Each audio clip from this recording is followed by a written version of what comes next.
Magandang araw mga bata! Ang pag-aaralan natin ngayon ay asignaturang Aralin Panlipunan sa ika-4 na baitang. Ang tatalakay natin ay aralin sa ikalawang markahan na may pamagat, Pakinabang pang-ekonomiko ng likas na yaman ng Pilipinas. Pinagpala ang Pilipinas sa mga likas na yaman. May 4 na uri ng likas na yaman ang Pilipinas. Yamang pansakahan, yamang gubat o kabundukan, yamang pangisdaan at yamang mineral. Unahin nating talakayin ang yamang pansakahan. Ang yamang pansakahan ay makikita sa kapatagan at lambak. Pinagtatamnan ng mga palay, mais, gulay, punong kahoy at iba pang pananim. 32.4% o 9,725,155 ektarya ay lupaing pansakahan. Dito makukuha ang pangunahing pangangailangan ng tao. Sa lupa din umaasa ang mga halaman at hayop. Ang mga sumusunod ay ang ilan sa mga halimbawa ng yamang pansakahan na makikita sa Pilipinas. Ang lambak ng Trinidad sa Benguet na tinaguri ang salad bowl of the Philippines sapagkat ito ang pangunahing nagsusupply ng sariwang gulay sa bansa. Ang Banawe Rice Terraces o hagdan-hagdang palayan na makikita sa Banawe, Ifugao. Ang talampas ng Bukidnon ay kilalang taniman ng mga gulay.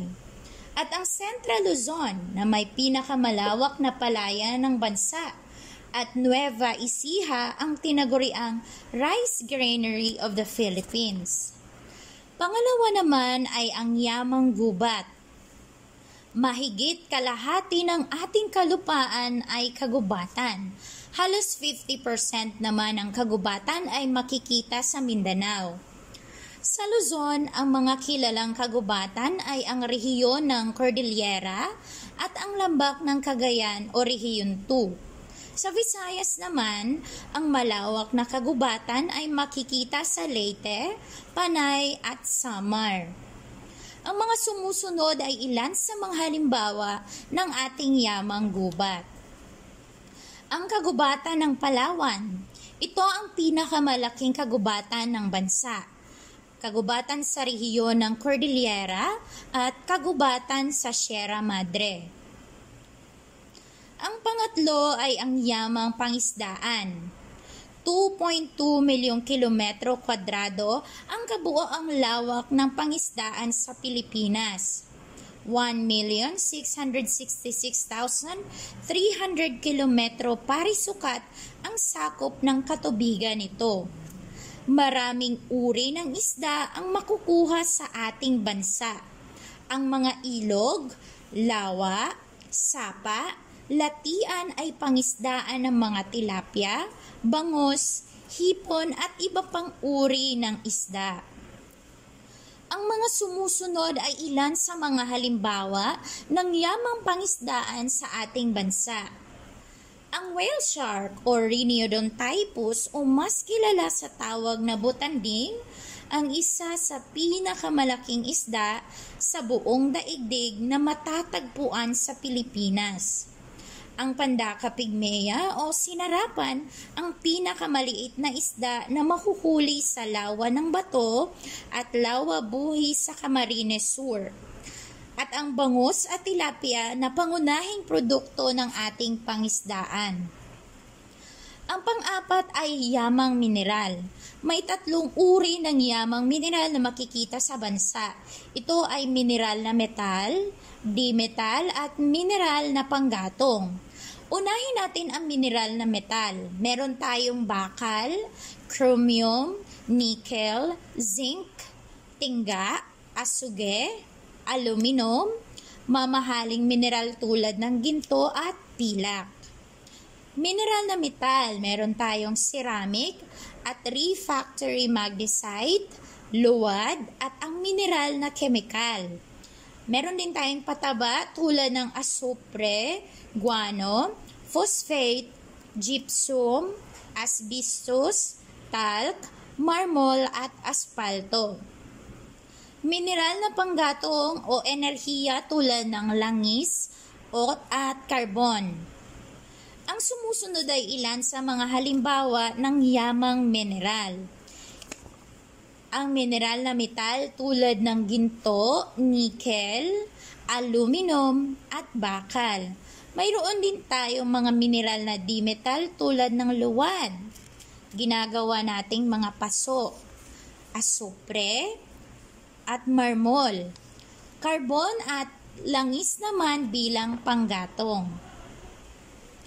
Natalakay na natin ang iba't ibang uri ng ating mga likas na yaman. Ngayon naman ay pag-aaralan natin ang mga pakinabang pang-ekonomiko. Ano ang ekonomiko? Ang salitang ekonomiko o economics ay isang sangay ng agham panlipunan na tumutukoy sa pamamahala upang magamit ng mabisa ang mga pinagkukunang yaman at magtugunan ang sari-saring pangangailangan ng bawat tahanan, bahay kalakalan o pagawaan at maging pamahalaan. Isa-isahin natin ang pakinabang pang-ekonomiko ng bansa sa mga likas na yaman. Una ay pakinabang sa kalakal at produkto. Pangalawa ay pakinabang sa turismo. At ang pangatlo ay pakinabang sa enerhiya. Unahin natin ang pakinabang sa kalakal at produkto. Ang Pilipinas ay sagana sa likas na yaman, kung kaya ang mga Pilipino ay karaniwang nang umaasa rito upang matugunan ang kanyang pangunahing pangangailangan tulad ng pagkain, kasuotan, at tirahan. Ang likas na yaman ng bansa ay nakakatulong sa pag-angat ng ekonomiya ng bansa sapagkat maraming produkto ang nanggagaling dito na pinagkakakitaan natin ng malaking halaga. Ang mga produktong ito ay nailuluwas din natin sa ibang bansa.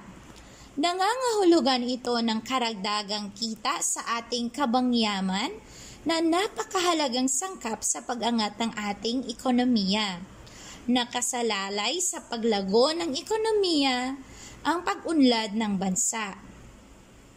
Ang mga sumusunod ay ilan sa mga produktong nag-aangat ng ating ekonomiya. Ang palay na gitnang Luzon. Ang matamis na mangga sa Guimaras, Iloilo. Strawberry na galing sa Baguio. At marmol ng Romblon na tinaguriang Marble Country. Ang susunod ay pakinabang sa turismo. Maituturing na likas na yaman ang maraming lugar at tanawin sa bansa. Malakas itong atraksyon ng mga turista, buhat sa mga karatig lalawigan at maging sa labas ng bansa, gaya ng dalampasigan, talon, ilog, kabundukan, bulkan, kagubatan at maging ang ilalim ng dagat. Dinarayo rin ng mga turista ang mga makasaysayang lugar sa bansa. Bunga nito, malaki ang naiaambag ng turismo sa pag-unlad ng ekonomiya. Malaking dolyar ang naipapasok ng mga turista sa bansa. Ito ay ang ilan sa mga paboritong puok pasyalan ng mga turista. Ang Baguio City na kilalang summer capital of the Philippines dahil sa malamig nitong klima. Tagaytay na kilala rin sa taglay nitong simoy ng hangin at mula rito ay matatanaw ang Bulkang Taal. Maputing buhangin ng Puerto Galera sa Mindoro. Ang Bohol na kilala sa tanawin nitong Chocolate Hills at Tarsier na pinakamaliit na unggoy na kalimitang kasing laki lang ng kamao. Nakpan Beach sa El Nido, Palawan.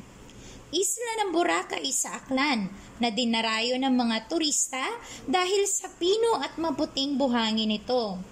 at ang Tubataha Reef sa Palawan na pinamamahayan ng magagandang korales at iba't ibang uri ng isda at lamang tubig. Ang pangatlo ay ang pakinabang sa enerhiya. Ang mga likas na yaman ng bansa ay pinagkukunan din ng enerhiya. Malaking tulong ito sa bansa sapagkat hindi na natin kailangang umangkat pa ng maraming krudo at langis. Pinapatakbo ang mga planta ng kuryente sa pamamagitan ng puwersa ng tubig at lakas ng hangin sa pamamagitan ng windmill. Mayroon ding mga geothermal plant na nagbibigay sa atin ng enerhiyang pang-elektrisidad. Mga likas na yaman ng bansa na pinagkukunan ng enerhiya. Ang talon ng Maria Cristina sa Iligan City, Bangue Windmill sa Ilocos Norte, at ang geothermal power plant sa Tiwi, Albay. Tapos na tayo sa ating talakayan. Ngayon naman ay ating aalamin kung mayroon nga ba kayong natutunan sa ating aralin. Panuto, basahin ang mga sumusunod na pakinabang pang-ekonomiko na naibibigay sa atin ng mga likas na yaman. Sasagutin natin ang PKP kung ito ay pakinabang sa kalakal at produkto. PT kung pakinabang sa turismo. PE kung pakinabang sa enerhiya. Una, taniman ng strawberry sa Baguio. Tama. Pangalawa, tarsier sa Bohol.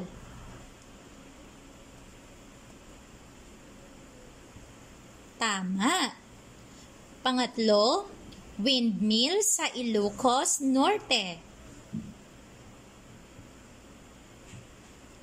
Very good. Pang-apat, geothermal power plant sa Tiwi, Albay. Tama ulit. Pang-lima, 100 Islands sa Pangasinan. Tama lahat mga bata, magaling. Ngayon naman, pumunta tayo sa ika-anim na tanong. Ika-anim, minahan ng ginto sa Paracol, Camarines Norte. Tama. Pang-pito, kabal ng bigas sa gitnang Luzon. Tama ulit. Pang-walo, isla ng Boracay. Tama. Pang-siyam, mangga mula sa Guimaras. Tama. At panghuli, marmol mula sa Romblon. Napakahusay mga bata, tama lahat ang inyong nasagot. Maraming salamat mga bata, sana nakatulong sa inyo ang ating napag-aralang aralin. Stay safe hanggang sa muli. Paalam!